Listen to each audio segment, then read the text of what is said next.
എല്ലാവർക്കും നമസ്കാരമുണ്ടേ. നമ്മൾ രാവിലെ തന്നെ ഒരു ട്രിപ്പിന് ഇറങ്ങിയതാ. എങ്ങോട്ടാന്ന് ചോദിച്ചാൽ ഒരു ഐഡിയ ഇല്ല. കാരണം ഇങ്ങനെ മുന്നോട്ട് ഇങ്ങനെ പോയിക്കൊണ്ട് നിൽക്കുന്നതാണ്. നമ്മളിപ്പം ഉള്ളത് നെടുമ്പോയിൽ വയനാട് റോഡിലാണ് ഉള്ളത്. അപ്പം ഒന്ന് വയനാട്ടിലേക്ക് ആദ്യം തന്നെ പോകാമെന്ന് വിചാരിച്ച്. ആദ്യം കൊട്ടിയൂർ പോകാമെന്നാണ് നമ്മൾ വിചാരിച്ചത്. പക്ഷേങ്കിൽ പിന്നെ കൊട്ടിയൂർ നല്ല തിരക്കായിരിക്കും എന്ന് വിചാരിച്ച് നമ്മൾ പിന്നെ അങ്ങോട്ടേക്ക് പോയിട്ടില്ല. ഇത് നമ്മളെ നെടുമ്പോയിൽ റോഡിലാണ് നമ്മൾ ഉള്ളത്. മൈക്കെല്ലാം ഉപയോഗിച്ച് സ്വന്തമായിട്ട് സംസാരിച്ച് നോക്കുമ്പോൾ ഫുള്ള് പൊട്ടത്തെറ്റായിപ്പോയി. അതുകൊണ്ട് വോയിസ് ഓവർ കൊടുത്തന്നേ ഉള്ളൂ. നമ്മൾ മൂന്നാൾക്കാരുണ്ട്. മൂന്നാൾക്കാർ എന്താ പറയണ്ട ഒറ്റ മൈൻഡ് സെറ്റിൽ ഇറങ്ങിയതാണ്. അപ്പോൾ ഒരാൾ പറഞ്ഞു വയനാട് പോകാം, മറ്റേ ആൾ പറഞ്ഞു കൊട്ടിയൂർ പോകാം, ഞാൻ പറഞ്ഞു ഊട്ടി പോകാം. എന്നാലും ഒരു പ്ലാനും ഇല്ല. ഇതിപ്പോൾ എവിടെ എത്തിത്തീരും നമുക്ക് തന്നെ അറിയില്ല. നമ്മളിങ്ങനെ മുന്നോട്ട് മുന്നോട്ട് പോകുന്നതാണ്. കൊട്ടിയൂർ റൂട്ടായതുകൊണ്ട് തന്നെ നല്ല വണ്ടിയുണ്ട്. കാരണം ഇപ്പം ഉത്സവം കൂടി നടക്കുന്ന സമയത്താണ് നമ്മൾ പോകുന്നത്. അപ്പോൾ എന്ന് വെച്ചാൽ സാധാരണ ഈ റോഡിൽ വളരെ വാഹനം കുറവാണ്. ഇപ്പം എന്നാലും കൂടുതലാണ് വാഹനം. നമ്മൾ നെടുമ്പോയി ചുരം കയറിക്കൊണ്ടിരിക്കുന്നതാണ്. ഉത്സവം നടക്കുന്നതുകൊണ്ട് തന്നെ ഇതിലെയും വാഹനങ്ങൾ കൂടുതലാണ്. കാരണം കർണാടകക്കാർ കൂടുതലുണ്ട് എന്ന് പറയുന്നത് കേട്ടിട്ട് ഇപ്പം ഞാനത് നേരിട്ട് തന്നെ കണ്ട്. കുറേ കർണാടക വണ്ടി തന്നെയാണ് ഇതിലേ വന്നുകൊണ്ടിരിക്കുന്നത്. ഇപ്പം എന്ന് വെച്ചാൽ ഞാൻ കഴിഞ്ഞ 2 ആഴ്ച മുന്നേ നെടുമ്പോയിൽ വഴി പോയിട്ടുണ്ടായിരുന്നു. നല്ല റോഡാണ്. എവിടെയും ഒരു മോശം റോഡൊന്നുമില്ല. എല്ലാം താറിട്ട് നല്ല അടിപൊളിയാക്കി വെച്ചിട്ടുണ്ട്. അതുകൊണ്ട് തന്നെ പോകാനും യാത്ര ഭയങ്കര സുഖമാണ് അതിലേ പോകാൻ വേണ്ടിയിട്ട്. പിന്നെ ചെറിയൊരു സ്ഥലം മാത്രമേ ഉള്ളൂ അത് എന്തോ പണി നടക്കുന്നതാണ്. ഇതാണ് അതെന്തോ എനിക്ക് തോന്നുന്നു താറിടേണ്ട ഇതിൽ വെച്ചിട്ടുണ്ട് തോന്നുന്നു.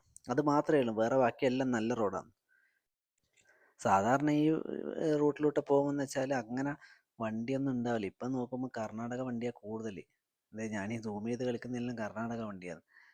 ഫുള്ള് കർണാടകക്കാരാണ് കൊട്ടിയൂരിൽ അമ്പലത്തിലേക്ക് ഇപ്പം പോയിക്കൊണ്ട് നിൽക്കുന്നത്. അത് പിന്നെ ഈ റീൽസും വീഡിയോസ് എല്ലാം കാണുന്നത് കൊണ്ടാണ്. നെടുമ്പോയിൽ ചുരത്തിൽ തന്നെ നല്ല വെള്ളച്ചാട്ടമെല്ലാം ഉണ്ട് കാണാൻ പറ്റിയത്. അത്ര ഡേഞ്ചർ ഒന്നുമല്ല. എന്നാൽ നമുക്കൊന്ന് ജസ്റ്റ് ഫോട്ടോയും വീഡിയോ എല്ലാം എടുത്തിട്ട് പോകാം.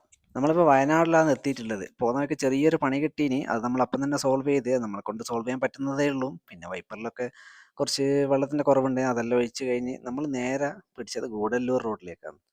ഗൂഡല്ലൂർ ഊട്ടി റോഡിലേക്ക്. അപ്പോൾ അവിടെ വെറുതെ ഒന്ന് നിർത്തി. മഴയുണ്ടോയെന്ന് ചോദിച്ചാൽ മഴയുണ്ട്. വളരെ കുറവാണ്. നമുക്ക് ലൈറ്റായിട്ട് മഴ അങ്ങോട്ട് കിട്ടിയിട്ടുള്ളൂ. സുൽത്താൻ ബത്തേരി വരെ ഭയങ്കര മഴയായിരുന്നു. നമ്മളെ കേരളത്തിലെ മഴ നിങ്ങൾക്ക് അറിയാമല്ലോ ഇപ്പോൾ ഉള്ളത്. സത്യം പറഞ്ഞാൽ ഞാൻ ഈ ഫസ്റ്റ് ടൈമാണ് ഈ യൂട്യൂബും കാര്യങ്ങളിലും ഉപയോഗിക്കുന്നതുകൊണ്ട് തന്നെ എനിക്ക് വോയിസ് ഓവറിൽ ഭയങ്കര പ്രശ്നമുണ്ട്. നമുക്ക് ആർട്ടിഫിഷ്യലി സംസാരിക്കാൻ നമുക്ക് അറിയില്ല സത്യം പറഞ്ഞാൽ. അതുകൊണ്ട് ഇങ്ങനെ ടെസ്റ്റ് ചെയ്ത് നമ്മളിങ്ങനെ പോകുന്നതാണ്. എന്തായാലും നമ്മളിപ്പം എത്തിയത് ഗൂഡല്ലൂർ ടൗണിലാണ്.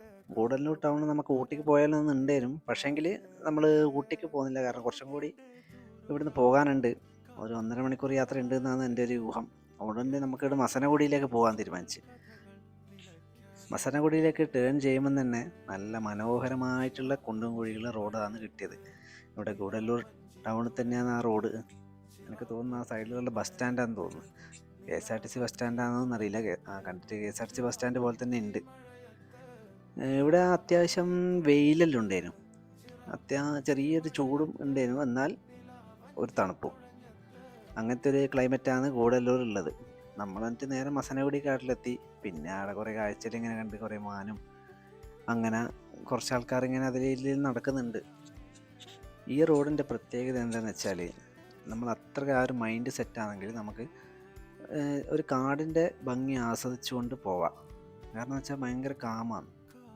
പിന്നെ ഏറ്റവും വലിയ കാര്യം നിങ്ങൾ ശ്രദ്ധിക്കേണ്ടതെന്ന് വെച്ചാൽ ഒരിക്കലും വണ്ടി റോഡ് സൈഡിൽ നിർത്തിയിട്ട് ഇതേപോലെ വീഡിയോ ഒന്നും എടുക്കാൻ പാടില്ല. ഇപ്പം നമ്മളെന്ന് വെച്ചാൽ സ്ലോ മൂവിങ്ങിൽ മാത്രമാണ് ഇപ്പോൾ ഈ മാനിൻ്റെ വീഡിയോ കാര്യങ്ങളിൽ എടുത്തത്. നമ്മൾ നിർത്തിയിട്ട് എവിടെയും ഫോട്ടോ എടുക്കാൻ നിന്നിട്ടില്ല. സൂപ്പർ. കുറെ കാലമായിട്ട് ഇങ്ങോട്ടേക്കുള്ള ഇറങ്ങണമെന്നുണ്ട്.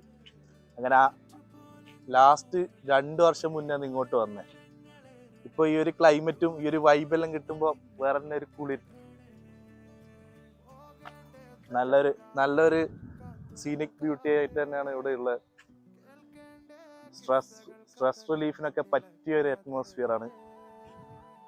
ഫ്രണ്ട്സിൻ്റെ കൂടെ ഒക്കെ പ്രത്യേകിച്ച് ഔട്ടിങ്ങിന് പോകാനും ഫാമിലി ആയിട്ട് വരാനും പറ്റിയ ഒരു നല്ലൊരു സ്പോട്ട്. നമ്മളെ ഫ്രണ്ട് അതിൽ പറഞ്ഞ പോലെ തന്നെയാണ് കാര്യങ്ങൾ. അത്രയ്ക്ക് അടിപൊളിയാണ്. പക്ഷെ ശ്രദ്ധിക്കേണ്ട കാര്യം എന്ന് വെച്ചാൽ ഫോറസ്റ്റ് ഏരിയ ആണ്. അപ്പം നമ്മൾ അതെല്ലാം പാലിച്ചുകൊണ്ടാണ് നിൽക്കുന്നത്. ഇപ്പം നമ്മൾ നിൽക്കുന്നത് വെച്ചാൽ പഴയ മസനഗുഡി ഫോറസ്റ്റ് റോഡിലാണ്. കാരണം അപ്പുറം പുതിയൊരു പാലം വന്നിട്ടുണ്ട്. അതുവഴിയാണ് ഇപ്പോൾ ഊട്ടിക്കുള്ള റോഡ് വരുന്നത്. നമ്മളിപ്പുറം ജസ്റ്റ് ഫോട്ടോ എല്ലാം എടുത്ത് വീഡിയോ എല്ലാം എടുത്ത് അങ്ങനെ ഒന്ന് റിലാക്സ് കൂടി ചെയ്യാൻ വേണ്ടിയിട്ടാണ്. അവിടെ നിന്ന് നേരെ റിട്ടേൺ അടിച്ച് നേരെ മാനന്തവാടി തന്നെ എത്തി. നോക്കുമ്പോൾ റോഡ് സൈഡിലോട്ട് പോകുമ്പോൾ ആണ് വള്ളിയൂർക്കാവ് വേണ്ടത്. പിന്നെ അതിൻ്റെ പരിസരത്ത് ഇറങ്ങി ഒന്ന് റിലാക്സ് ചെയ്ത് നല്ല അടിപൊളി സ്ഥലമായിരുന്നു.